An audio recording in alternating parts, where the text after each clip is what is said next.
மார்க்கெட்லயே கம்மி சேதாரத்துல இன்னும் 1% தள்ளுபடி கொடுப்போம். ஓகே, வைரநக கேரட்டுக்கு 5000 தள்ளுபடி கொடுப்போம். தள்ளுபடி திருவிழா. ஸ்ரீபோகரின் சுகாலியா ரோமட்டாய்டு ஆர்த்தரைட்டிஸ், சொரியாட்டிக் ஆர்த்தரைட்டிஸ், சொரியாசிஸ் முழுமையாக குணமாகிறது. தொடர்புக்கு 9994724123. பெரிய விஐபி இப்போ போன மாசத்துல அவருக்கு தலையில பார்த்தா தலையில அப்படியே படையா அப்படியே. ஆண்டவா, இது எவ்வளவு நல்ல சரியாக நினைக்கிறீங்க? தலையில் உள்ள பட்டைகள் 6 மாதம் நல்லா நினைப்பேன் சார். அப்படியும் குணமாக தான் சார். அரை மணி நேரத்தில் குணமாச்சு சார். ஒரு வருஷத்துக்கு கொஞ்சம் உணவு கட்டுப்பாடுகள் சொல்லுவேன். உணவு கட்டுப்பாடு அதை மட்டும் இருந்துடும். அங்கிட்டு ஒரு வருஷத்துக்கு அவ்வளோதான் சார். திரும்ப ஜென்மத்துக்கும் வராது. இன்னும் விஷயம் சார், விளையாட்டா இங்கே பாருங்கள், எலும்பூட்டின்னு சொல்கிறோம் இல்லையா, அந்த எலும்பூட்டி மூலிகையை வச்சு தான் நம்ம சினிமா நடிகர் விசு அவர்களுக்கு ஆமாம் சொன்னீங்க, உடஞ்சி போன எலும்பை 2 நிமிஷத்தில் ஜாயின் பண்ணோம். சொன்னீங்க. மது பிரியர்களுக்கு ஒரு வருஷத்துக்கு ஒரு 3 நாள் டெய்லி குடிச்சிடுறது. அப்புறம் ஒரு வருஷத்துக்கு அந்த லிவர் எவ்வளோ கெட்டிருந்தாலும் உடனே டீடாக்ஸ் ஆகி ரெஜுவேட் ஆகிரும். 98% வியாதி ஒரு 60 வயசுக்கு மேலே 70 வயசுக்கு மேலே வரணும் அப்படின்னு காத்திருந்தா இப்போயே அழிஞ்சு போயிடும். 2 நைட்டு 2 பகல் ஊற வச்சு அதை 3ஆவது நாள் வாஷ் பண்ணணும். அன்னைக்கு மட்டும் வெறுந்தண்ணியில் அலசி தோட்டிக்கலாம். அன்னைக்கே முடி கொட்டுறது 100% நின்று சார். அவங்களுக்கு இந்த கர்ப்பப்பை கோளாறுங்கிறது பெரிய சிக்கலாக இருக்குது இல்லையா? இந்த கர்ப்பப்பை அதுலேயும் இளம் பெண்களுக்கான கோளாறு பெருசாக இருக்குது. அதை சரி பண்ணுறதுக்கு அற்புதமான தீர்வு நீங்களே சரி பண்ணுங்க. இந்த சோரியாசிஸ் அப்படிங்கிறது தமிழில் காலாஞ்சன படை. இதுவும் ஆட்டோஇம்யூன் டிசீஸ். இதுவும் தன் எதிர்ப்பு நோய். முதல்ல தோலில் செதிலாக கொட்டும். மற்ற மருத்துவத்தில் அதை சப்ரஸ் பண்ணி அரிப்பை குறைச்சி அது பரவுற தீவிரத்தை குறைச்சி வச்சுக்கலாம். மருந்து மாத்திரை விட்டு டக்குன்னு கிளம்பிடும், உடம்பு பூரா பரவிடும். ஸோ இப்போ இதை முற்றிலுமாக குணமாக்கி லைஃப்பில் மருந்து மாத்திரையே இல்லை, இதுவும் இல்லை, நான் நல்ல மனுஷனாக இருக்கேன் அப்படின்னு பண்ண முடியுமான்னா இதுவும் முடியாதுன்னு தான் மருத்துவ உலகம் நம்புது. ஆனால் நம்ம இதை கம்ப்ளீட்டாக குணமாக்குறோம் சோரியாசிஸை. இப்போ இந்த சோரியாசிஸ்ங்கிறது தோலில் வரக்கூடிய இந்த இன்ஃபெக்ஷன் பிளட்டில் கலந்து அது ஒரு ஆட்டோஇம்யூன் டிசீஸாக மாறி ஒவ்வொரு ஜாயிண்ட்லையும் தொந்தரவு ஆரம்பித்து உள்ளுறுப்புகளை தாக்க ஆரம்பிக்குது. அதுக்கு பேர் ரொமட்டாய்டு ஆர்த்தரைட்டிஸ் சொன்னோமே, அதுபோல் இதுக்கு சோரியாட்டிக் ஆர்த்தரைட்டிஸ். என்னையா அது புது வேர்டாக இருக்குது? பழசுதான் எனக்கு புது வேர்டு. Psoriatic arthritis. இப்போ இந்த சோரியாட்டிக் ஆர்த்தரைட்டிஸும் 3 மாதத்தில் குணமாகுது. இப்போ இந்த சோரியாட்டிக் ஆர்த்தரைட்டிஸை இதுவும் ஒரு மிராக்கிள் தான் சார். பேர்லாம் சொன்னால் தெரியும். பெரிய விஐபி இப்போது போன மாதத்தில் விவிஐபியோட அண்ணன் அவர் யாருன்னு எனக்கு தெரியாது. அவரை என்னுடைய உறவுக்காரங்க லோக்கலில் உள்ளவங்களே 10 பேர் அழைச்சிட்டு வராங்க. அவர் ரொம்ப தூரத்துலேருந்து வராது, அழைச்சிட்டு வராங்க. என்னென்னு கேட்டால் கட்சிக்காரங்க. பெரிய அப்போ அவருடைய அண்ணன் அப்படிங்கிறாங்க. என்னது கேட்டால் ஃபஸ்ட்டு எனக்கு புரியல, ஏதோ வேண்டியவங்க இருப்பாங்கன்னு நினச்சிட்டு என்னென்னு கேட்டால் இந்த மாதிரி சோரியாசிஸ்ன்னு காமிச்சிட்டு தலையில் பார்த்தா தலையில் அப்படியே படையா அப்படியே. ஆண்டவா, இந்த புளிய மரத்தில் புரியுது அந்த இது இருக்குல்ல, அப்படி இருக்குது தலை. புளிய மரத்து பட்டைகளை போல் தலையில் பட்டைகள் இருக்குது. இது எவ்வளோ நல்ல சரியாக நினைக்கிறீங்க? தலையில் உள்ள பட்டைகள் 6 மாதம் நல்லா நினைப்பேன் சார். அப்படியும் குணமாக தான் சார். அரை மணி நேரத்தில் குணமாச்சு சார். அரை மணி நேரம் எப்படி? ஆமாம் சார், சத்தியம். சொரிஞ்சு விட்டு தாங்க எடுக்கும். ஆமாம் சார், அவரே சொரிஞ்சு விட்டு எடுத்துட்டாரு. கேளுங்க. இப்போ இது என்னென்னு கேட்டிங்கன்னா, இப்போ இவர் ஃபஸ்ட்டு வராரு, வந்தோடனே எல்லாம் வந்தாங்க. இந்த தோரணையெல்லாம் பார்த்தோன்னே ஏதோ ஒரு விஐபி அவ்வளோதான், மற்றபடி இன்னாருன்னு எனக்கு தெரியாது. நான் என்ன சொல்லிட்டேன், போய் மொட்டை போட்டுட்டு வாங்க ஐயோ அப்படின்னு நான் சொல்லிட்டேன். சொன்னோன்னே அவர் டென்ஷன் ஆகி, அப்படியா மொட்டை போட்டு வரேன். மொட்டை போட்டு வந்த பிறகு குணமாகலன்னா அப்படின்னாரு. சரி ஐயா, நீங்கள் நான் சொல்லுவேன் கேளுங்க. உங்களை மொட்டை போட சொல்லவே எனக்கு பயமாக இருக்குது. ஆனால் நீங்களும் என்னோட கொஞ்சம் கோஆப்ரேட் பண்ணுங்க தானே, நீங்கள் பண்ணிவிட்டு வாங்க. நான் அவர் சொன்னார், எனக்கு வயசு 55 60 ஆகுது. நான் 30 வருஷமாக நான் கஷ்டப்பட்டுக்கிட்டு இருக்கேன் அப்படின்னாரு. பரவாயில்ல, என்னை நம்பி நீங்கள் மொட்டை போட்டு வாங்க, நீங்கள் என்னை வித்தியாசமாக எடுத்துக்காதீங்க, மொட்டை போட்டு வந்துடுங்க அப்படின்னு சொல்கிறேன். போய் மொட்டையை போட்டு வந்தார் சார். அதுக்குன்னு ஒரு மூலிகை சாறு பூசி அந்த மூலிகையை ஒத்தரம் கொடுப்போம். அது மேலே 1/2 மணி நேரம் கொடுத்தோம். அப்படியே ரூமுக்கு போயிருக்காரு. அப்படியே ஊரல் எடுத்துருக்கு, சொரிஞ்சிருக்காரு, படப்படையே அப்படியே கலந்து விழுந்துருச்சு சார் எல்லாம். இனியா மந்திரம் எனக்கு ஆமாம் சார், உடம்புல உள்ளதெல்லாம் சரியாகிறதுக்கு அங்கிட்டு கொஞ்ச நாள் 1 மாதம் ஆச்சு. சொல்கிறேன், கொஞ்சம் கொஞ்சம் ஒரு நாளைக்கு ஒரு நாள் வித்தியாசம் தெரியும். இப்போ சோரியாசிஸ் பேஷண்ட் வந்தாங்கன்னா ஒரு நாள்லேயே வித்தியாசம் தெரியும். இது கம்ப்ளீட்டாக குணமாகிறதுக்கு 2-3 மாதத்தில் குணமாயிடும், முற்றிலுமாக குணமாயிடும். இப்போ இவர் வந்துட்டு இப்போ 1/2 மணி நேரம் ஒத்தரம் வச்சுட்டு அந்த மூலிகை சாரை பூசிக்கிட்டு ரூமுக்கு போயிருக்காரு. போனேன் அப்படியே கபன்னு அரிச்சிருக்கு. மொட்டை போட்டு வந்த பிறகு தான் ட்ரீட்மெண்ட்டுக்கு பிறகு போய் ரூமில் உட்காந்துட்டு சொரிஞ்சிருக்காரு. அப்படியே கரண்ட் எல்லாமே விழுந்துருச்சு சார். பார்த்துட்டு எனக்கு ஃபோன் பண்ணுறாரு, கொஞ்சம் ரூம் வரைக்கும் வந்துட்டு போங்க. இது வரைக்கும் இருந்த தோரணை எல்லாம் போய் என் மேலே ஒரு தனியாக ஒரு மரியாதை வந்துட்டு அவருக்கு வந்து கூப்பிட்டாரு. போய் பார்க்குறேன், அப்படியே அப்படியே ரத்தம் சதையுமாக அது மாதிரி கிடக்கு. ஆமாம், என்னது அரிச்சு சொரிஞ்ச எல்லாம் கழண்டு விழுந்துட்டுங்க, பெரிய ஆச்சரியமாக இருக்குது அப்படின்னாரு. அப்புறம் ரூமை க்ளீன் பண்ணுறவங்களை வர சொல்லி அதெல்லாம் க்ளீனாக டிஸ்போஸ் பண்ணி அப்புறம் டெட்டால்லாம் போட்டு இது பின்னாயெல்லாம் போட்டு எல்லாம் வாஷ் பண்ணி சோடா போட்டு கழுவி எல்லாம் மோ போட்டு எல்லாம் க்ளீன் பண்ணோம். இது எதுக்கு சொல்ல வரேன்னா, ஒரே நாளில் அவர் 98% குணமானார். ஒரு 1/2 மணி நேரத்தில். 1/2 மணி நேரம். அங்கிட்டு ஒரு மாதத்தில் முற்றிலுமாக குணமாகி போனார். சரியா?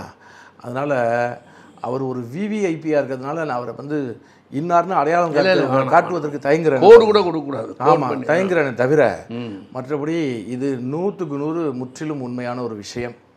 நேரில் வந்து யார் கேட்டாலும் நான் வந்துட்டு அவரோட ஃபோன் நம்பர் கொடுத்து அவர்கிட்டையும் பேச வைக்கிறேன், அந்த விவிஐபி அவரோட தம்பிகிட்டையும் பேச வைக்கிறேன். சரியா?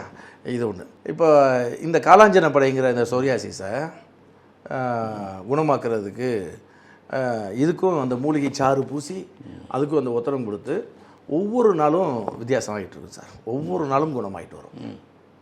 உள்ளுக்கு மருந்து சாப்பிட்டு அதுவும் அந்த வயிற்று போக வச்சு அதற்குன்னு உள்ள ஒரு மூலிகை இருக்குது, அதுக்கு வேற மூலிகை, அந்த மூலிகையை கொடுத்து அதன் மூலமாக அந்த வயிற்று போக வைக்கும்போது இதற்கான அந்த இதை உறிஞ்சி வெளியேற்றிடுது சார். ஆமாம். அப்போது எப்போ 3 மாதம் சொல்கிறேன் சீக்கிரத்தில் குணமாயிடும், எப்போ குணமாகுதோ கம்ப்ளீட்டாக குணமாயிட்டு 100% எனக்கு திருப்தி அப்படின்னு எப்போ சொல்கிறாங்களோ அதன் பிறகு அதிலிருந்து 1 மாதத்துக்கு ஸ்ட்ரென்த் அண்ட் பீரியட் ட்ரீட்மெண்ட்டுக்கு இதே ட்ரீட்மெண்ட்டே எடுக்கணும். எடுத்துட்டாக்க அதன் பிறகு ஆயுள் பரியந்தம் வராது. அங்கிட்டு ஒரு வருஷத்துக்கு கொஞ்சம் உணவு கட்டுப்பாடுகள் சொல்லுவேன். உணவு கட்டுப்பாடு அதை மட்டும் இருந்துடணும். அங்கிட்டு ஒரு வருஷத்துக்கு அவ்வளோதான் சார். திரும்ப ஜென்மத்துக்கும் வராது. பெரிய விஷயம் சார், அதான் விளையாட்டாண்ணா. ஆமாம் சார். அப்போ எந்த ட்ரீட்மெண்ட்டுமே இதில் செய்ய முடியாதே, யாருமே இதை க்யூர் பண்ண முடியாதே. ஆமாம் சார். இவங்க எங்கெங்கே போயிட்டு தானே வந்திருப்பாங்க கடைசியாக உங்ககிட்ட. கடைசியாக என்கிட்ட வரவங்க அத்தனை பேருமே கடைசியாக வர்றவங்க தான். கடைசியாக வர்றவங்க தான்.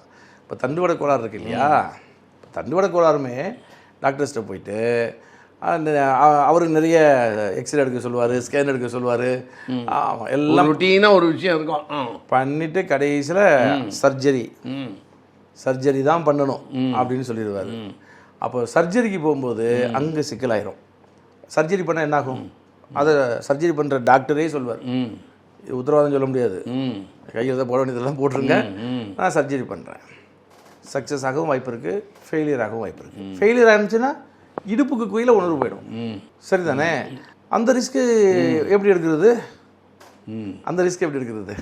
அப்போது சில பேர் தயங்கிட்டு சர்ஜரி பண்ண மாட்டாங்க, வலியோடவே வாழக்கூடியவங்க இருக்கிறாங்க. நான் என்ன சொல்கிறேன்னா, இந்த டிஸ்க் ப்ரொலாப்ஸில் 4 லெவல் இருக்குது. கிரேட் லெவல் 1லேருந்து 4 வரைக்கும். இந்த கிரேட் லெவல் 1, 2, 3 இந்த லெவல் வரைக்கும் சர்ஜரி இதான் சொல்லுவோம், அதுக்கும் சர்ஜரி தான், போக வேண்டாம், நான் கம்ப்ளீட்டாக குணமாக்குறேன். இந்த கிரேட் லெவல் 4ங்கிறது எக்ஸ்ட்ரீம் லெவல். அப்படி வெளியில் வந்த டிஸ்க் கீழே வழிஞ்சிரும், அதை உள்ளுக்குள்ளே அனுப்புறது அவ்வளோ சாமானியம் இல்லை. அதனால் அதை மட்டும் டிஸ்க் எக்டமி பண்ணிட்டு வாங்க, அதாவது சர்ஜரி பண்ணி பிளேட் வச்சு ஸ்க்ரூ போடாத போட்டுறாதீங்க, அதை மட்டும் அந்த கீ ஹோல் சர்ஜரி மாதிரி உள்ள கேமரா விட்டு அதை மட்டும் கிராப் பண்ணி கட் பண்ணி உறிஞ்சி எடுத்துருவாங்க, டிஸ்க் எக்டமின்னு சொல்லி அதை மட்டும் பண்ணிட்டு வாங்க. அதை பண்ணும்போது கூட டாக்டர்ஸ் என்ன சொல்லுவாங்கன்னா அட்வைசபிள் இல்லை. ஏன்னு கேட்டிங்கன்னா, இப்போ இப்போ அந்த டீஜெனரேட் ஆகி பிதுங்கி கம்ப்ரெஷனில் பிதுங்கி வெளியில் வந்ததை மட்டும் கட் பண்ணி எடுக்கிறோம். இப்போ அதை கட் பண்ணி எடுத்துட்டதுக்கு அப்புறம் மிச்சம் உள்ளதையும் அமைக்கி பிதுங்கி வெளியில் வந்துடும். சரி சரி சரி. அதனால் அது அட்வைசபிள் இல்லை. ஸோ நீங்கள் பிளேட் ஸ்க்ரூ போட்டுக்கோங்கன்னு தான் பொதுவாக சொல்லுவாங்க. இல்லை சார், எனக்கு அதாவது கிரேட் லெவல் 4ல் இருந்தால் நான் சொல்கிறது, நீங்கள் டிஸ்கெக்டமி பண்ணுங்க, நான் பார்த்துக்கிறேன் சார்னு சொல்லி டிஸ்கெக்டமி பண்ணிக்கிட்டு எங்கிட்ட வந்தால் இருக்கிறத மேலும் வெளில வராமல் உள்ளதையே ரெஜினேட் பண்ணி ஸ்ட்ராங் பண்ணி விட்டுருவேன் சார். நல்லா இருக்குது. சொல்கிற புரியுதா? அப்போது தண்டுவட அறுவை சிகிச்சை என்பதை அந்த அந்த ஆபத்தான அறுவை சிகிச்சைக்கு இனி எவரும் செல்ல வேண்டியதில்லை.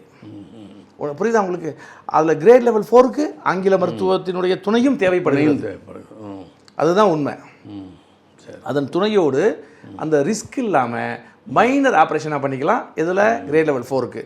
கிரேட் லெவல் 3 வரைக்கும் அது கூட வேண்டாம், நம்மளே குணமாக்கிடுவோம். அந்த குணமாகிறதுக்கு கம்ப்ளீட்டாக குணமாகிறதுக்கு 6 மாதம் டைம் சார். ஃபஸ்ட்டு ஒரு 10லேருந்து 15 நாள் இங்கே தங்கணும் நம்ம இடத்துல. அதுக்கப்புறம் 1 மாதத்துக்கு மருந்து வாங்கிட்டு போய் தினமும் காலையில் 1/2 மணி நேரம், சாயந்தரம் 1/2 மணி நேரம் ஒத்தரம் வச்சுக்கணும். நான் மருந்து கொடுக்குற மருந்தை வச்சு அதை வீட்டில் ஹோம்ஒர்க் பண்ணணும். வேறு ஒன்றும் உள்ளுக்கெல்லாம் மருந்து சாப்பிட வேண்டியதில்லை. சரியா? இந்த காலையில் 1 மணி நேரம் 1/2 மணி நேரம் ஒத்தடம், ஈவினிங் 1/2 மணி நேரம் ஒத்தடம். எங்கே ஒத்தடமெல்லாம் போச்சு, எல்லாம் மறந்துட்டாங்க. ஆமாம் சார், உள்ளே இருக்குது சார். தேவக்கணிகை, எலும்பு ஒட்டி, வர்ம சஞ்சீவின்னு 3 தெய்வீக மூலிகை சார். சரிதானே? இங்கே பாருங்கள், எலும்பு ஒட்டின்னு சொல்கிறோம் இல்லையா, அந்த எலும்பு ஒட்டி மூலிகையை வச்சு தான் நம்ம சினிமா நடிகர் விசு அவர்களுக்கு ஆமாம் சொன்னீங்க, உடஞ்சி போன எலும்பை 2 நிமிஷத்தில் ஜாயின் பண்ணோம். சொன்னீங்க. அவருக்கு என்னன்னு கேட்டிங்கன்னா, ஆக்சிடெண்ட்டில் எலும்பு உடஞ்சி போச்சு. ஏன் தெய்வீக மூலிகைன்னு சொல்லணுங்கிறதுக்கு புரிஞ்சுக்கணும். உடஞ்சிருச்சு, ஹாஸ்பிட்டலுக்கு போகிறாங்க, எக்ஸ்ரே எடுக்கிறாங்க, இதை வந்துட்டு ஆப்ரேஷன் பண்ணி உள்ள பிளேட் வச்சு ஸ்க்ரூ போட்டு கட்டி தொங்க விட்டுறணும். ஒரு 3 மாதம் தான் தொங்கிக்கிட்டு இருக்கணும் கால். இந்த கண்டிஷனில் ஆப்ரேஷன் சொல்லிட்டாங்க. இவரும் ஓகேன்னு சொல்லிட்டாரு. ஆனால் பிளட்டில் வந்துட்டு சுகர் ஹெவியாக இருக்குது. இப்போ ஆப்ரேஷன் பண்ண வேண்டாம், ஒரு 15 டேஸ் கழிச்சு பண்ணிக்கலாம், இப்போதைக்கு சுகருக்கு மருந்து தரேன்னு சொல்லி பிஓபி போட்டு அனுப்பிச்சி விட்டாங்க. அடுத்த நாள் இது ஆக்சிடென்ட் ஆகி அடுத்த நாள் நான் போகிறேன், பிஓபியெல்லாம் கழட்டிட்டு வாஷ் பண்ணிவிட்டு தொடச்சிட்டு இப்போ இந்த எலும்பு ஊட்டி மூலிகை சாரை பூசி நான் சரி பண்ணேன். 2 நிமிஷத்தில் உள்ள எலும்பு ஓட்டிட்டு. சார், இது போன்ற மிராக்கள் நிறைய சார், நிறைய பல வியாதிகளை நம்ம குணமாக்கிக்கிட்டு இருந்தோம். இப்போது அவர்களை எல்லாம் தங்க வைக்க என்னிடம் இடமில்லை என்பதால் இந்த பெரிய விஷயமான இந்த 3 மட்டும் செலக்ட் பண்ணியிருக்கேன். இதுதான் யதார்த்தம். உங்களுக்கு புரியுதா? உங்களுக்கு இப்போ நான் பல இடங்களில் சொல்லியிருக்கேன். இங்கே பாருங்கள், மஞ்சக்காமலைக்கு வைத்தியம் என்ன சார்? மஞ்சக்காமலைக்கு எல்லாரும் சொல்கிறது என்ன? கீழாநெல்லி அப்படின்னு சொல்லுவாங்க. கீழாநெல்லிங்கிறது ஒரு குளிர்ச்சி தரக்கூடிய ஒரு ஒரு தாவரம். இப்போது ஒரு டம்ளரை எடுத்து கொஞ்சோண்டு ஐஸ் கியூப்ஸை உள்ள அள்ளி போட்டு ஒரு 5 நிமிஷம் கழிச்சு டம்ளரை தூக்கி பார்த்தோம்னா அப்படியே முத்தாக இருக்கும் இல்லையா? முத்தாக இருக்கும், சில் ஐஸ் வாட்டராக இருக்கும். ஸோ அதே மாதிரி நீங்கள் கீழாநெல்லியை ஜூஸ் போட்டு டம்ளரில் வச்சுருந்து 5 நிமிஷம் கழிச்சு பார்த்தீங்கன்னா அதே மாதிரி சில்லாக இருக்கும். தொட்டு பார்த்தீங்கன்னா ஐஸ் மாதிரியே இருக்கும். அவ்வளவு குளிர்ச்சியானது. ஆனால் மஞ்சக்காமலையே அது குணமாக்காது. புரியுதா?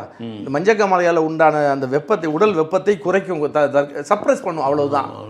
க்யூர் பண்ணாது. ஆமாம். எவ்வளவு சீரியஸான விஷயமா இருந்தாலும், எவ்வளவு எக்ஸ்ட்ரீமாக இருந்தாலும் ஈஸியாக குணமாகும். நான் ஒரு மருந்து சொல்ல போகிறேன், எல்லாரும் பயன்பெறணும். அதுதான் என்னுடைய விருப்பம். ஆக்சுவலாக இது வந்து சாதாரணமாக எடுத்துக்க வேண்டாம். இதை இப்போ சாக கிடந்த ஒரு லேடி, தஞ்சாவூரில் 10 வருஷத்துக்கு முன்னாடி நடந்த கதையை சொல்கிறேன். சாக கிடந்த லேடி, நான் இப்போ லோக்கல் சேனலில் பேசுவேன், அதை பார்த்துட்டு தூக்கிட்டு வந்தாங்க. சாப்பிட்டு 3 மாதம் ஆச்சு. குடிக்க தண்ணியை கொடுத்தோம்னா, தண்ணி குடித்தாங்கன்னா வாமிட் பண்ணும், தண்ணி குடித்தா வாமிட் பண்ணோம்.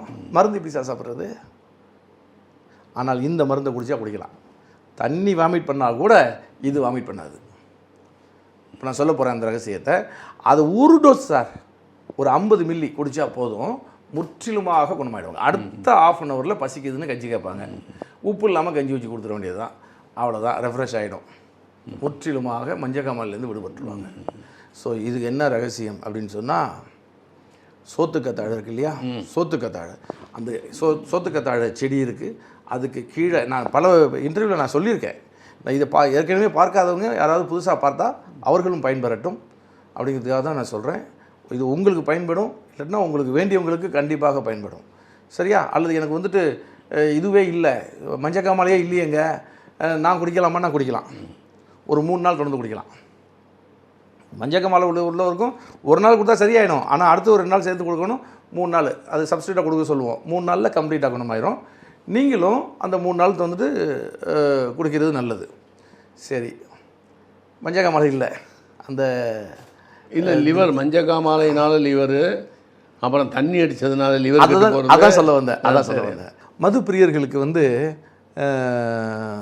என்னென்னா வருஷத்துக்கு ஒரு வாட்டியாவது இந்த கஷாயத்தை ஒரு 3 நாள், ஒரு வருஷத்துக்கு ஒரு 3 நாள் டெய்லி குடிச்சிடுறது. அப்புறம் ஒரு வருஷத்துக்கு உண்டான அந்த லிவர் எவ்வளோ கெட்டிருந்தாலும் உடனே டீடாக்ஸ் ஆகி ரெஜுவேட் ஆகிரும். அப்படிப்பட்ட ஒரு அற்புதமான ஒரு மூலிகையை தான் நான் இப்போ சொல்ல போகிறேன். சோத்துக்கத்தாழை இருக்குல்லையா, செடி இருக்கு இல்லையா, அதுக்கு கீழே ரூட்டு வேறு ஒரு பைப்பு மாதிரி, ஒரு கிழங்கு மாதிரி வரும். நல்லா விளைஞ்ச வேர் வந்துட்டு ரொம்ப நீளமாக 4 அடிக்கெல்லாம் இருக்கும், 4 அடி நீளத்துக்கெல்லாம் இருக்கும். நம்ம வீட்டில் வளர்க்குறதுனால ஒரு ஜானுக்கும் இருக்கிறதுக்கு வாய்ப்பு இருக்குது, அதை விட சின்னதாக இருக்கிறதுக்கும் வாய்ப்பு இருக்குது. ஸோ நமக்கு வேண்டியது 1 ஜான் அளவுக்கான நீளத்துக்கான அந்த கிழங்கு போன்ற மெயின் ரூட்டு. இப்போ நீங்கள் காடுகளில் போய் பார்த்தீங்கன்னு வச்சுக்கோங்க, தானாக விளைஞ்சிருக்கும் சில இடங்களில் அந்த இது சோத்துக்கத்தாழை. அங்கே பார்த்தீங்கன்னா இந்த ரூட்டு வந்து பூமிக்குள்ளே இருக்காது, பூமிக்கு மேலே கிடக்கும். அந்த ரூட்லேருந்து சல்லி வேர்கள் தான் நிலத்துக்குள்ளே போயிருக்கும். அந்த கிழங்கை 1 ஜான் அளவுக்கு எடுத்து அதை கழுவிட்டு 4ஆக கட் பண்ணி அம்மியில் வச்சு நல்லா நசுக்கிட்டு அதை 2 டம்ளர், அதாவது 1/2 லிட்ரு தண்ணி போட்டு கொஞ்சமாக ஒரு டீஸ்பூன் சீரகப்பொடி போட்டு நல்லா ஒரு கொதி விட்டு சிம்மில் வச்சு 3/4 மணி நேரம் வச்சுருந்தாக்கா 250 மில்லி பாதி தண்ணி ஆவியாக போயிடும். மிச்சம் 250 மில்லி தண்ணி இருக்கும். அதை துணியில் ஃபில்டர் பண்ணி ஆற வச்சு காலையில் வெறும் வயிற்றில் குடிக்கணும். ஒரே டோஸ் போதும், கம்ப்ளீட்டாக நோய் குணமாயிடும். ஆனாலும் அங்கிட்டு ஒரு 2 நாளைக்கு சப்ஸ்டியூட்டாக ஒரு உபசாந்தியாக குடிக்க சொல்லுவோம். இதே மாதிரி மொத்தம் 3 நாள் குடிச்சிக்கணும், அவ்வளவுதான். லிவர் வந்துட்டு 100% ரெஃப்ரெஷ் ஆகி ரெஜுனேட் ஆகிடும் இந்த ஒரே டோஸ்லையே. இப்படிப்பட்ட ஒரு அற்புதமான இது போன்ற முக்கியமான விஷயங்களை நிறைய இதில் சொல்லிட்டு வரேன் சார். இது இல்லாமல் இப்போது வியாதியஸ்தர்கள் வருவாங்க, அட்டன்றோடு தான் தங்கணும்னு சொல்லுவோம் நம்ம. இப்போ ரொமட்டாய்டு பேஷண்ட் வருவாங்க, அவங்கள அட்டன்றோடு தான் தங்கணும், தனியால் தங்க அனுமதிக்க மாட்டோம். அப்போது அட்டன்று வந்து சும்மா உட்காந்துருக்கணுமே. அப்போ சில பேர் கேட்பாங்க, எனக்கு ஒன்றுமே இல்லை ஆனால் எனக்கு ஏதாவது ட்ரீட்மெண்ட் பண்ணுறீங்களான்னு கேட்பாங்க. சரிதானே? அவங்களுக்கு என்ன ட்ரீட்மெண்ட்டுன்னா ஒரு 18 நாள் கோர்ஸ் இருக்குது. இப்போ இந்த பதிவை பார்க்குறவங்க பயன்படுத்திக்கலாம். எப்படின்னா, நான் வந்துட்டு எதிர்காலத்தில் எனக்கு வியாதி வரக்கூடாது அப்படின்னா, முக்கியமான வியாதிகள் வரக்கூடாதுனாக்க அதெல்லாம் இப்போவே 18 நாள் கோர்ஸில் சரி பண்ணிக்கிட்டலாம், வருமுன் காக்கிறது மாதிரி. இல்லை என்னென்னா, வயசான பிறகு எல்லாருக்குமே மூட்டு தேய்மானம் உண்டு, மூட்டு வலி வரும். முக்கியமாக 2 முழங்கால் மூட்டிலையும் வலி வரும். அது வராமல் அதை ரெஜுவினேட் பண்ணிடுறோம்.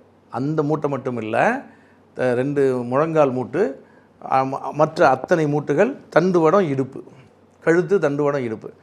ஸோ இவற்றையெல்லாம் இந்த 18 நாளைக்கும் மூலிகை சாறு பூசி ஒத்தடம் கொடுத்து பின்னாடி வரக்கூடிய அந்த தேய்மான பாதிப்பு வராமல் முன்கூட்டியே தடுத்துருவோம். இந்த 18 நாள் ட்ரீட்மெண்ட்டே போதும், லைஃப்பில் மூட்டு வலி வராது. ப்ரீகாஷனாக எடுத்துட்டா வச்ச புரியுது உங்களுக்கு? இந்த ஆஸ்டியோ ஆர்த்தரைட்டிஸுங்கிற கோளாறு வராது. சரியா? இது இல்லாமல் இந்த ராஜ உறுப்புகள்னு ஒரு 5 உறுப்புகள் இருக்குது. மூளை, இதயம், நுரையீரல், கிட்னி, லிவர், கல்லீரல். இந்த 5 உறுப்புகளையும் பலமாக்குறதுக்கு மூளைக்கு மட்டும் பிராணாயாம பயிற்சி அதை சொல்லி கொடுத்துருவோம். அது அவங்கவுங்களும் இண்டிவிஜுவலாக செஞ்சுக்கணும். மிச்ச நாளுக்கும் மருந்து உள்ளுக்கு கொடுத்து அவற்றையெல்லாம் பலமாக்குவோம். அதை சைமல்டேனியஸாக இந்த 18 நாள்லேயே கொடுத்துருவோம். சரியா? அப்போது இது இந்த 18 நாள் கோர்ஸ் முடித்தவங்களுக்கு 98% வியாதி ஒரு 60 வயசுக்கு மேலே 70 வயசுக்கு மேலே வரணும் அப்படின்னு காத்திருந்தா இப்போயே அழிஞ்சு போயிடும். இந்த 18 நாள்லேயே அது நம்முடைய டிஎன்ஏலேருந்து எரேஸ் ஆகிடும். வருவதற்கு முன்னாடியே நம்ம அதை பலமாகிக்கிறோம். அப்படிப்பட்ட ஒரு அற்புதமான ஒரு வாய்ப்புகளும் இதில் இருக்குது. சார், இப்போ நம்ம வந்துட்டு ஒரு ஹேர் ஆயில் ஒன்று தயார் பண்ணுறோம். இந்த ஹேர் ஆயில் வந்து நான் ஏற்கனவே நம்ம பதிவில் சொல்லியிருக்கேன். இதனுடைய ரகசியங்களில் 90% சொல்லியிருக்கேன். முக்கியமான ஒரு 10% நான் சொல்லலை. ஆனால் இந்த 90% சொன்னேன். இதை வச்சே நிறைய பேர் இப்போ செஞ்சு கண்டெய்னர் ஏற்றுறாங்க. அது எனக்கே தெரியும். என்னுடைய பதிவை வச்சு எங்கிட்ட டவுட் கேட்டு. ஆனால் முக்கியமான விஷயம் 10% நான் சொல்லவே கிடையாது. அது எனக்கான ட்ரம்ப் கார்டு இல்லையா? இப்போ நான் என்ன சொல்கிறேன் கேளுங்க, நான் ஒரு ஆயில் தயார் பண்ணுறேன், ஆனால் அதுக்கு ரொம்ப காஸ்ட்லியாக அதுக்கு நம்ம செலவு பண்ணுறோம். அதுதான் அதில் உண்மை இதில். ஆனால் செயல்பாட்டை பார்த்துக்கணும். நீங்கள் முடி முளைக்குதா, முடி முளைக்க வைக்கிறதுக்கு லட்சக்கணக்கில் செலவு பண்ணுறாங்களா? நான் என்ன சொல்கிறேன்னா, வெறும் 500 ரூபா போதும். நான் 100 மில்லி போதும். என்னோட இது 100 மில்லி 500 ரூபா சார். இப்போ இது நான் என்ன சொல்ல வரேன்னா, அவ்வளோ செலவு பண்ணி தான் நம்ம தயார் பண்ணுறோம். எனக்கு வேண்டியது ரிசல்ட்டு. அதுக்காக இப்போ இந்த ஆயிலை ஸ்கால்பில் போட்டு 100 மில்லி வாங்கிட்டு போகிறீங்க, ஒரு 30 மில்லி 3ல் 1 பங்கை ஸ்கால்பில் போட்டு நல்லா ஊற வச்சிடணும் சார். ஊற வச்சுட்டு 2 பகல் 2 நைட்டு, அதாவது சனிக்கிழமை வெள்ளிக்கிழமை நைட்டு போட்டுட்டு படுத்திங்கன்னா சனி ஞாயிறு லீவு, திங்கக்கிழமை காலைல வாஷ் பண்ணிக்கலாம். அன்றைக்கி வாஷ் பண்ணுறது மட்டும் வெறும் தண்ணியில் வாஷ் பண்ணணும். ஷாம்பு போடக்கூடாது, சீயக்காய் போடக்கூடாது. வெறும் தண்ணியில் ஒரு நாள் மட்டும் வாஷ் பண்ணணும். அப்போது போட்டு ஸ்கால்பில் போட்டு ஊற வச்சு 2 நைட்டு 2 பகல் ஊற வச்சு அதை 3ஆவது நாள் வந்துட்டு வாஷ் பண்ணணும். அன்னைக்கு மட்டும் வெறும் தண்ணியில் அலசி தோட்டிக்கலாம். Right sir. அன்னைக்கே முடி கொட்டுறது 100% நின்றும் சார். ரைட்டா ஒன்றாச்சா? அதன் பிறகு அதுக்கு அடுத்த நாள்லாம் உங்கள் லைஃப் ஸ்டைலுக்கு நீங்கள் ஷாம்பு போட்டுக்கலாம், சீயக்காய் போட்டுக்கலாம், உங்கள் விருப்பத்துக்கு பண்ணிக்கலாம். ஆனால் எப்போல்லாம் நீங்கள் ஹேர் ஆயில் தேய்க்கணுமோ, எப்படி தேய்ப்பீங்களோ அப்போது ஹேர் ஆயிலுக்கு பதில், இதுக்கு முன்னாடி தேய்ச்சிக்கிட்டு இருந்த ஹேர் ஆயிலுக்கு பதில் இந்த ஆயிலையே கண்டினியூ பண்ண சொல்லுவோம். எவ்வளோ நாளைக்கு? லைஃப் டைமுக்கு பண்ணணும். அப்போ நீங்கள் தொடர்ச்சியாக பண்ண இது என்ன ஆகுதுன்னா, முடி கொட்டுறது தான் நின்று போச்சு. அப்போவே இப்போ புது ரூட்ஸ் உள்ளுக்குள்ளேருந்து வருது, அடர்த்தியாகுது, நீண்டு வளருது சீக்கிரத்தில். ஒரு 6 மாதத்தில் முழங்காலுக்கு வந்துடும் முடி. உண்மை, அந்த அளவுக்கு வந்துடும். சரி, இப்போ இதில் இன்னும் ஒரே ஒரு விஷயம் மட்டும் நான் சொல்கிறேன். வழுக்க மண்டையில் முடி முளைச்சிருக்கு இந்த ஆயிலை தேய்ச்சி, சரிதானே? அப்போது நான் இதை ஒரு பதிவில் சொல்லியிருந்தேன். அப்போது ஒருத்தர் ஃபோன் பண்ணி என்னை கேட்டார், வழுக்க மண்டையில் முடி முளைக்கும்னு சொன்னீங்களே, நான் வாங்குகிறேன், தேய்க்கிறேன், முடி முளைக்கலைன்னா அப்படின்னு என்னை கேட்டார். ஆனால் உண்மையா சார், நான் சொல்கிறது உண்மை. ஒவ்வொரு உடம்புக்கும் முன்ன பின்ன இருக்கலாம். ரைட்டா? என்னுடைய நண்பர் ஒருத்தர், என்னுடைய ஏசி மெக்கானிக், அவர் வந்துட்டு அவர் பொண்ணுக்கு வேணும்னு சொல்லி வாங்கிட்டு போனார். ஆனால் பொண்ணு ஹாஸ்டலில் படிக்குது, +2 படிக்குது. அது வந்துட்டு போகும்போது மறந்துட்டு வச்சுட்டு போயிடுச்சு. சரி, அடுத்த வாட்டி வரும்போது நம்ம சாப்பிட்டு வாங்கி கொடுத்துக்கலாம்னு சொல்லிட்டு இவர் தேய்ச்சிருக்காரு. வழுக்க மண்டையில் நைட்டு தேய்ச்சிக்கிட்டு படுத்திருக்காரு, காலையில் எழுந்து குடிச்சிருக்காரு. அந்த 100 மில்லி தீரத்துக்குள்ளே முடி முளைச்சிடு சார். அப்படிப்பட்ட ஒரு அற்புதமான ஒரு விஷயம். கண்டிப்பாக வழுக்க மண்டையிலையும் முடி வளருது. ஆனால் எல்லாருக்கும் புது ரூட்ஸ் வருது. எல்லாருக்கும், கலப்பாக உள்ளவங்களுக்கு எல்லாருக்கும் 100% புது ரூட்ஸ் வருது, அடர்த்தி ஆகுது, நீண்டு வளருது, முடி கொட்டுறது ஒரே நாளில் நிற்கிது. முக்கியமாக பெண்கள் அவங்களுக்கு வந்துட்டு இந்த கர்ப்பப்பை கோளாறுங்கிறது பெரிய சிக்கலாக இருக்குது இல்லையா? இந்த கர்ப்பப்பை, அதுலேயும் இளம் பெண்களுக்கான கோளாறு பெருசாக இருக்குது. அதை சரி பண்ணுறதுக்கு அற்புதமான தீர்வு நீங்களே சரி பண்ணிக்கலாம். அதுக்கு உண்டான தீர்வை நான் இப்போ சொல்கிறேன். ஆக்சுவலாக என்னென்னு கேட்டிங்கன்னாக்க, கழற்சி காய்ப்பொடி, நாட்டு மருந்து கடையில் போய் கழற்சி காய்ப்பொடின்னு சொல்லி ஒரு 1/4 கிலோ வாங்கிக்கிடுங்க. வாங்கி கொண்டாந்து வீட்டில் வச்சுக்கோங்க. நீங்கள் சுத்தமான பசுமாட்டு வெண்ணெய் வேணும், அது ரொம்ப முக்கியம். கடையில் வாங்கக்கூடாது. அப்போ என்ன பண்ணணும், உங்கள் வீட்டில் எடுக்கிற எண்ணெயாக இருக்கணும். இல்லை நான் வீட்டில் அது மாதிரிலாம் இது வரைக்கும் எங்கள் வீட்டில் பசுமாட்டெல்லாம் வளர்க்கலை அப்படின்னு சொன்னால், எங்கேயாவது A2 மில்க் வாங்குங்க. A2 மில்க் வாங்கி நீங்களே காய்ச்சி உரக்கு ஊற்றி தயிராக்கி கடைஞ்சி வெண்ணெய் எடுக்க கற்றுக்குங்க. வெண்ணெய் எடுக்க ஆரம்பிங்க. உங்கள் வீட்டில் எடுத்த வெண்ணெய் தான் நீங்கள் யூஸ் பண்ணணும். மாற்றி யூஸ் பண்ணிங்கன்னு வச்சுக்கோங்களேன், கண்டிப்பாக கெட்ட கொழுப்பாக மாதிரி ஹார்ட்டை பாதிக்கக்கூடிய வாய்ப்பு நிறைய இருக்குது. அதனால் பிராண்டடாக மட்டும் தேன், எண்ணெய், நெய், வெண்ணெய் இதெல்லாம் வாங்குறத நீங்கள் அது அட்வைசபிள் இல்லை. இப்போது வீட்டில் நீங்கள் வந்துட்டு A2 மில்க் வாங்கி உரக்கு ஊற்றி, அல்லது வீட்டில் உள்ள நாட்டு பசுமாட்டு வெண்ணெய்னா ரொம்ப சிறப்பு, அந்த மாதிரி வெண்ணெய் எடுத்து வச்சுக்கோங்க. இந்த வெண்ணெய் 1 ஸ்பூன், அந்த கழற்சிக்காய் பொடி 1 ஸ்பூன், அது ரெண்டையும் மிக்ஸ் பண்ணி காலையில் வெறும் வயிற்றில் சாப்பிட்டுட்டு உடனே தண்ணி கிண்ணிலாம் குடிச்சிடக்கூடாது. 1/2 அன் ஹவருக்கு தண்ணி கூட குடிக்கக்கூடாது. இதை அப்படியே நக்கி சாப்பிட்டு முழுங்கிட்டு விட்டுறணும். இப்படி காலையில் ஒரு வேளை, ஈவினிங் ஒரு வேளை, தொடர்ச்சியாக 3 மாதம் சாப்பிடணும். அந்த லேடிக்கு அல்லது அந்த பெண்ணுக்கு வாழ்நாள் தொந்தரவு வரவே வராது. இது யாருக்கு, எதுக்காக சாப்பிடணும்? இந்த நோய் உள்ளவங்களுக்கா? இல்லை, பெண்ணாய் பிறந்த எவரும் சாப்பிடலாம். இந்த பகை இந்த இது வரைக்கும் சாப்பிட்டதில்லை, எனக்கு வயசு வந்துட்டு இப்போ வந்துட்டு 60 ஆயிடுச்சுங்க அப்படின்னு சொன்னால் கூட யார் வேணாலும் கர்ப்பப்பை பலமாக இருக்கணும்னு விரும்புகிறவங்க வயசு வித்தியாசம் இல்லை, 13 வயசு குழந்தையிலேருந்து யார் வேணாலும் சாப்பிட்லாம், எப்போ வேணாலும் சாப்பிட்லாம், 3 மாதம் சாப்பிட்ணும், ரைட்டு. ஆனால் அந்த கர்ப்பப்பை பாதிப்பு இருக்குது பாருங்கள், அதிக அளவில் சங்கடப்படுத்துறது மாதிரியான விஷயங்கள் இருக்குல்ல, அதிக அளவு குறைந்த அளவு இப்படிலாம் இருக்கு இல்லையா. ஸோ அந்த டிஸார்டர்லாம் சரி ஆர்டருக்கு வரணும் அப்படின்னு சொன்னால் அசோக மரப்பட்டை, அசோக மரம் அப்படின்னு சொன்னால் நம்ம கிராமத்தில் நெட்டிலிங்க மரம்னு சொல்லுவோம், அதுதான் அசோக மரம். அன்றைக்கி கூட யூடியூப்பில் பார்த்தேன், அது இல்லை அசோக மரம் அப்படின்னு சொல்லி ஒருத்தர் ஏதோ வேறு எதையோ காட்டுறாரு, இதுதான் ஒரிஜினல் அசோக வச்ச மரம், நெட்டிலிங்க மரம் இல்லைன்னு சொல்லி காட்டுறாரு. ஆனால் நெட்டிலிங்க மரத்துடைய கஷாயத்தை குடிக்க வச்சு அந்த கர்ப்பப்பை கோளாறு சரியாக இருக்குது பல பேருக்கு. அப்போ அதுதான் அசோக மரம், அதில் ஒன்றும் மாற்றம் இல்லை. அப்போது அந்த நெட்டிலிங்க மரத்துடைய அந்த அசோக மரத்தினுடைய பட்டை ஒரு உள்ளங்கை அளவுக்கு எடுத்து அதை கழுவிட்டு சிதைச்சி, அதாவது நசுக்கி அதில் வந்துட்டு அந்த சீரகப்பொடி கொஞ்சம் போட்டு 1 ஸ்பூன் போட்டு நல்லா சுண்டை 2 டம்ளர் தண்ணி போட்டு 1 டம்ளராக சுண்டை காய்ச்சி காலையில் 1 டம்ளர், ஈவினிங் 1 டம்ளர், 18 நாளைக்கு, வெறும் 18 டேஸ். இது ட்ரீட்மெண்ட்டு. ஆமாம். அப்போது இந்த கோளாறு உள்ளவங்க இந்த 18 நாள் காலை மாலை இந்த கஷாயத்தை குடிச்சிட்டு அதன் பிறகு இந்த கழற்சிக்காய் பொடியை வெண்ணெய் மருந்தையும் சாப்பிடணும். கோளாறு உள்ளவங்க. கோளாறு இல்லாதவங்க கஷாயம் வேண்டாம், வெறும் கழற்சிக்காய் பொடியும் வெண்ணெய் மருந்தையும் சாப்பிடணும். இப்படி சாப்பிட்டுட்டு வந்தால் 3 மாதத்துக்கு பிறகு அவங்களுடைய ஆயுளில் கர்ப்பப்பை கோளாறுங்கிறதே வராது. அப்போது இதை பார்க்கக்கூடிய தாய்மார்கள் தங்களுடைய பெண் குழந்தைகளுக்கு இதை ப்ரிஸ்கிரைப் பண்ணுங்கள், இதை செஞ்சு கொடுங்க. சரியா?